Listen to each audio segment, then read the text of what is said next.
அஜீரண கோளாறினால் அவதிப்படுபவர்கள் வல்லாரை கீரைகளை தேவையான அளவிற்கு பறித்து வந்து வெயிலில் காய வைத்து இடித்து பொடி செய்து வைத்துக்கொண்டு அதனுடன் சம அளவு சோம்பு என்னும் பெருஞ்சீரகத்தை ஒரு சட்டியில் போட்டு அடுப்பில் வைத்து பொன் பொருளாக வறுத்து பின்பு அதனை இடித்து பொடி செய்து பிறகு இந்த 2 பொடிகளையும் சம அளவுகளாக சேர்த்து தினமும் காலை மாலை அரை டீஸ்பூன் அளவிற்கு பால் அல்லது வெந்நீரில் சாப்பிட்டு வாருங்கள்.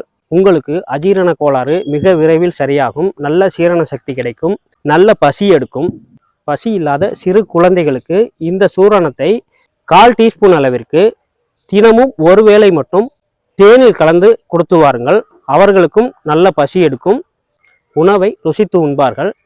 இதுபோன்ற மருத்துவ தகவல்களை அடிக்கடி தெரிந்து கொள்ள எங்களது சொர்ணகிரீஸ்வரர் சித்த வைத்தியம் சேனலை சப்ஸ்கிரைப் செய்து வைத்துக் கொள்ளுங்கள். மீண்டும் அடுத்த வீடியோவில் சந்திக்கும் வரை உங்களிடமிருந்து விடைபெற்றுக் கொள்கிறேன். நன்றி, வணக்கம்.